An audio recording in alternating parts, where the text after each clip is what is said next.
It feels like spring has sprung, but will it last? And when is spring supposed to spring anyway? Is it particularly early at this time of year, or what we might expect because of a warming climate? Those questions and many more answered in this week's Met Office Deep Dive. Welcome along. We do these in-depth looks at the weather and climate across the UK and around the world every Tuesday. We do them for our YouTube channel, Spotify as well, of course. You can find these deep dives in a number of places. But if you are a fan of these and any of the other YouTube videos we do, don't forget to subscribe if you haven't already. At the time of recording, we are 26 subscribers away from hitting that 400,000 milestone. So fingers crossed that'll happen today and we'll get across the line. In fact, in the last half hour, we've lost one subscriber. So hopefully that trend won't continue.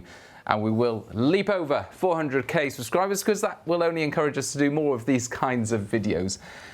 Now, before I go on, let's talk about seasons. There are lots of different definitions of seasons. You've heard many of them before. I won't go into it in too much more detail. You've got the astronomical seasons.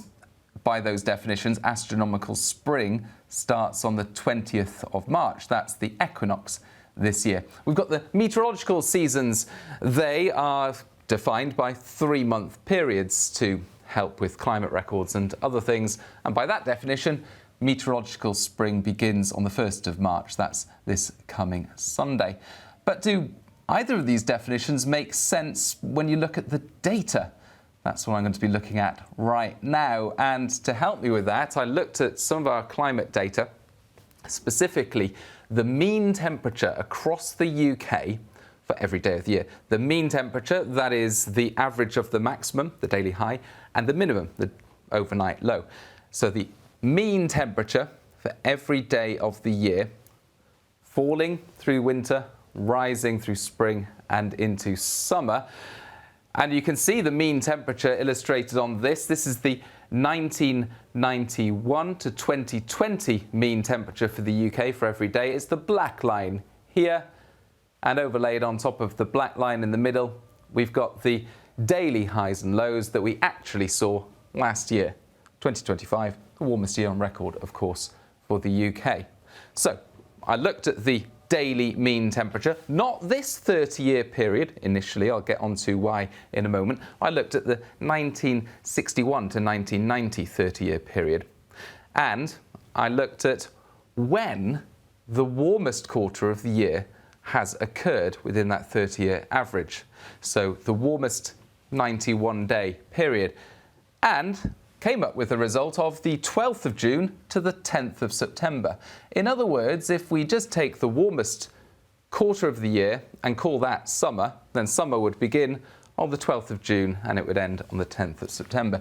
Equally, if you look at the coldest quarter of the year and call that winter, then by that definition, looking at the 1961 to 1990 30-year average, winter begins on the 6th of December and ends on the 6th of March. So yeah, we know there's a lag effect in terms of the seasons. We know that summer doesn't necessarily start on the 1st of June and that there is a certain lag effect, but that lag effect doesn't last all the way to the summer solstice or, in the case of spring, the March equinox. It's only a delay of a week or a bit longer. And actually, the definitions lie conveniently in the middle of the meteorological and the astronomical definitions. So somewhere in between those definitions when you're looking at the warmest quarter and the coldest quarter. Now, of course, spring will lie in between the coldest quarter and the warmest quarter. And so by that definition, spring begins on the 7th of March, end of next week, and then it ends on the 11th of June, which I think matches a lot of people's expectations, or at least my expectations for that period of time. But what about more recent averages, the most recent 30-year average period? How does that compare? Well, again, looking at the warmest quarter and the coldest quarter, and the dates for the onset and the last day of each quarter are about the same. There's not much. There's 1 or 2 days difference in it. So it's 14th of June to the 12th of September for the warmest quarter, and the coldest quarter is the 5th of December to the 5th of March. Very little in it. Very insignificant differences. So essentially, the warmest period of the year and the coldest period of the year hasn't changed. But what has changed is the average temperature within those quarters. And for the warmest quarter of the year, 1991 to 2020, 30-year average period, it's gone up by about 0.8 or slightly more degrees Celsius compared with the 1961 to 1990 period, and roughly the same amount of warming as well for the coldest period, the winter quarter of the year. So we've seen this average warming of each of those periods of time. But what if we were to apply the same temperature bounds from the 1961 to 1990 period to the more recent 30-year climate period? So in other words, when we defined the warmest quarter of the year, that was roughly within a boundary of 12.6 to 12.8 Celsius. But if you took those same temperatures that bookended the warmest quarter from the 60s, 70s, 80s and applied them to the modern climate, actually what you find is that summer is around 2 days longer. That might not sound like much, particularly when you compare it with winter. Again, applying the same bookend temperatures from the older period to the more modern climate period, we find that winter now runs roughly 25th of December to the 22nd of February. In other words, it's about a month shorter. And a lot of that is taken away from December, with another week or two taken away from February. So why is winter so much shorter, but summer's only a couple of days longer? Well, the answer lies in the shape of the curve. If you look at the shape of the black line in the middle, it more or less plateaus during late December, over here, through January and the first part of February, and it plateaus at a temperature close to those bookend temperatures, 4 or 5 Celsius. Whereas summer is more of a rapid rise through spring and early summer, and then a rapid drop late summer into autumn. It's a more of a conical hill shape with these steep sides. So if you increase the average temperature across the year, well, summer, you don't see much of a change in the either the onset or the end of summer, because you've got the steep gradient either side of those, whereas during the winter season, you've got many more days or even weeks where the temperature is close to those thresholds, and so it's much easier for winter to push through those thresholds and rise above, significantly shortening the season. What happens with summer? It stays roughly the same length, but the peak temperatures in the middle get higher.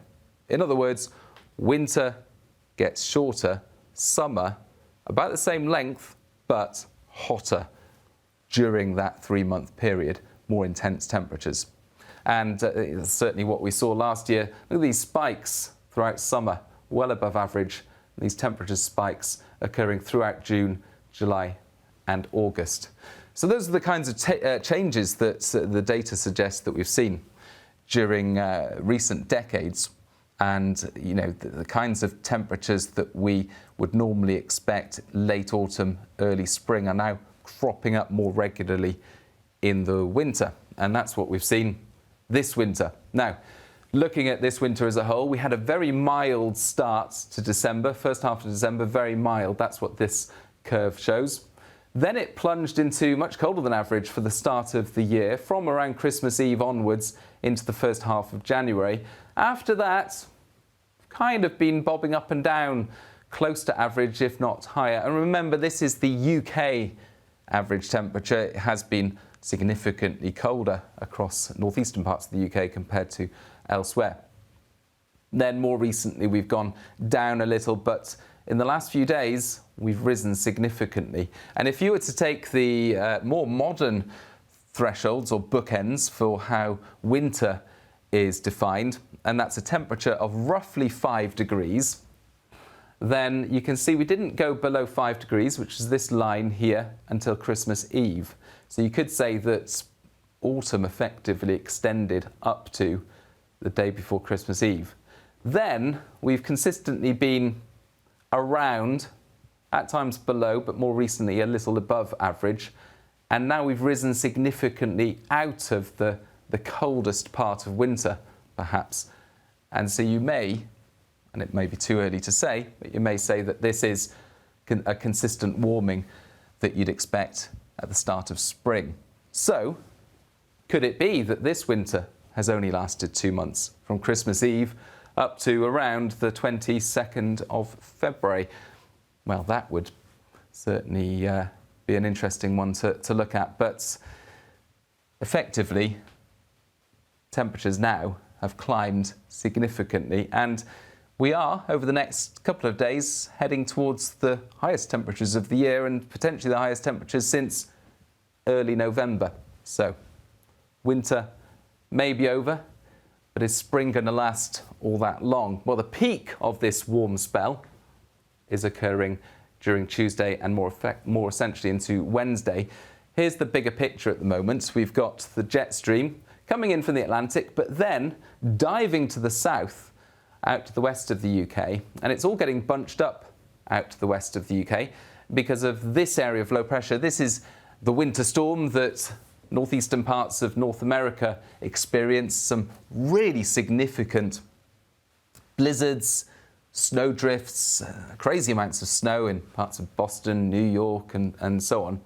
That's now clearing, it's moving away, but what it's helping to do is inject extra energy into the jet stream and buckle the whole flow so that we've got this dip in the jet stream close to the Azores out to the west of Portugal. That then forces the jet stream to rise to the north of the UK, and what we've got is this warm air, this subtropical air rising over all parts of the UK, all parts of the UK above average at the moment, but the highest temperatures expected to peak across the east and southeast into Wednesday. So Wednesday, the peak of the warmth, before eventually this cold front that's out to the west pushes through.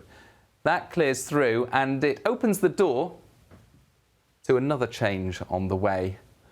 A change which involves a flatter jet stream running across the Atlantic and pushing across northern parts of the UK, allowing these frontal systems to move through. And you can see there's a bit of a queue building up with these frontal systems. A couple go through on Thursday and Thursday night, clear on Friday. Then there are more weather systems to come heading into the weekend as that jet stream is back in charge. So we're back to more typical weather for the time of year by the weekend, and by that I mean we've got low pressure between Scotland and Iceland. We've got weather fronts coming in from the Atlantic. We've got a relatively flat jet stream pushing these systems through. They're no longer getting stuck because of cold air and high pressure over Scandinavia, so that's good. They are whizzing through, but there are plenty of them to move through, and they'll always dump the heaviest rain across western areas of the UK, especially northwestern areas of the UK, northwest England, western Scotland, Northern Ireland, North Wales, seeing the heaviest rainfall over the next few days. I'll show you that in a moment with the rainfall maps. But you can see even into Sunday, first day of meteorological spring, even if we're already experiencing spring-like warmth, and we've still got these systems moving through, the jet stream still picking them up one after the other. So, very changeable weather to come, but for the next couple of days at least, we've got plenty of sunshine for many, if not all, parts of the UK. This is the time of recording, 2 o'clock Tuesday, and you can see some reasonable sunny spells breaking out across England and Wales. Now, we've got a southerly breeze coming in, and we've got some convective clouds, some cumulus bubbling up, and there are some interesting things happening as the brisk wind from the south interacts with those cumulus clouds. And hopefully you'll be able to make this out on the smaller screen at home. But essentially here we've got Wales, here we've got Devon and Cornwall, we've got Kent here, East Anglia. So this is a satellite image taken from lunchtime today. And what you can hopefully make out are these cloud streets across many central parts of England. So these rows of cloud, otherwise known as horizontal convective rolls. That's what these are, these rolls of cloud. And what you'll note is that they are parallel with the wind coming in from the south, and these cloud streets are parallel with the wind. From the ground, Some people might be able to see them in the sky, these rows of cumulus cloud. And what's effectively happening is if there was no wind, but still an inversion, so where the temperature rises with height, what you'd get is warm air rising from the land.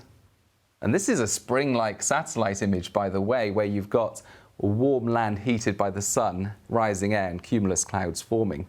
So what we've got, warm air rising from the land, cumulus clouds forming, and then there's a cap because you've got that inversion. So the rising air hits that and descends. Now, if there was no wind, or the wind was lighter, you'd have scattered clouds, fairly disorganized all over the place. But what the wind helps to do is it helps to organize those rising and descending air currents into tubes, because the wind is blowing along like that. The rising and falling air ends up moving around in a circle like that, and you get these tubes, and they end up with these cloud streets. Almost a very different thing is happening across parts of Wales into northern England. Here we've got the lee effect of the mountains, and we've got more of a, perpendicular rows of cloud with the wind, because the wind's coming in from here, but then it's bumping over the hills. So where it's forced up over the hills, you get rising air, you get an area of cloud. Then it descends on the other side of the hills, you get sinking air, you get a gap in the cloud, and then it continues to bounce. You get a bit of momentum. So the wind continues to bounce, and wherever it's rising on the crest of that, you get a row of cloud. So that's what you've got over Wales, these perpendicular rows of cloud.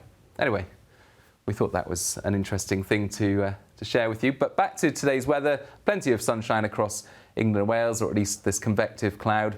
Cloudier towards Scotland and Northern Ireland, outbreaks of rain into northwest Scotland. These weather fronts are moving in, but they're stalling because of that extending jet stream, that extending upper trough.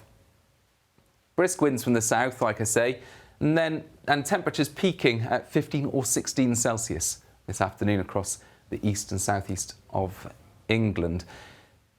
Then into Wednesday, a wetter day to come for Scotland, Northern Ireland, showery outbreaks of rain, some heavier bursts, the rain pushing into western England and Wales, breeze picking up, but plenty of sunshine remaining for the Midlands, east and southeast England. And this is the peak in the temperatures, chance of 17 or even 18 Celsius, making it the warmest spell of weather since early November. Then by Thursday, the cold front's moving through, but then it stalls. Here we are. It's stalling across central and southwestern parts as another frontal system develops on the jet stream behind it. And really, we've got a wet spell of weather across many central and southern parts of the UK, increasingly so late Thursday into early Friday, showers following into Scotland and Northern Ireland. Either way, that mostly moves out of the way. By Friday, brighter skies follow. It's going to feel a little fresher as a result. Plenty of showers in Scotland, Northern Ireland, Northern England. Saturday, drier for a time, but the next frontal system comes along. That swings in from the west into Northern Ireland by mid-afternoon, western Scotland, and then that moves across the country eventually, although a little bit of uncertainty about the timing of this system. Either way, it's going to bring some wet weather once again. So how much rain are we going to see? And what are the kinds of contrasts from west to east? Well, this is a summary of the next few days, 24-hour rain totals. Tuesday, very little rain, white areas for much of the UK, but we've got that wetter weather into the northwest of Scotland. Wednesday, wetter again for western Scotland, but also for Northern Ireland, northwest England, parts of Wales, especially over the hills. Later, the southwest. And then into Thursday, you can see the emphasis for the rain shifts into western parts of England and Wales, especially over higher parts, likewise into Friday. And running that through day by day, so this is the rolling accumulations if we run through the next few days. By Wednesday, we're starting to see some really significant rain building up over western and northwest Scotland. This, of course, is a part of the UK that didn't get much rain during the last 6 weeks or so, where southern parts of the UK, eastern and southeast Scotland, northeast England saw a lot of rain. So the distribution of the rainfall has shifted. it's more focused towards the northwest. North Wales, northwest England, you can see by Friday some brighter colours indicating some significant rain totals. Also South Wales, parts of the southwest, Dartmoor, Exmoor, starting to see some significant rain accumulations. And of course these places have been wet recently, so that's something we'll need to watch out for. But much less rain towards the east and the southeast of the UK. So we've got this really stark west to east contrast. Also a contrast as far as the temperatures are concerned. It's above average everywhere, but these are the maximum temperatures over the next few days. We're talking about 9s to 10s for the far north of Scotland, closer to 16 to 18 Celsius on Wednesday in the southeast and east. And then those temperatures slowly ebb away, but they're still above average later in the week. And we can see that by this summary here. Tuesday, Wednesday, the peak of the warmth, significantly above average temperatures. So we're looking at temperatures 5 to 7 degrees above average in many places. More widely the case on Wednesday across East Anglia, so that's the biggest difference compared with average, but the whole of the UK significantly above average. Into Thursday and Friday, the temperatures are starting to drop away, still mostly above average, but the northwest of Scotland perhaps a touch below. So yeah, we're back to, by the weekend, westerlies bringing spells of rain and showers, gusty winds at times as well. It's going to be breezy on Thursday night, coastal gales towards the southwest, and then again later in the weekend perhaps.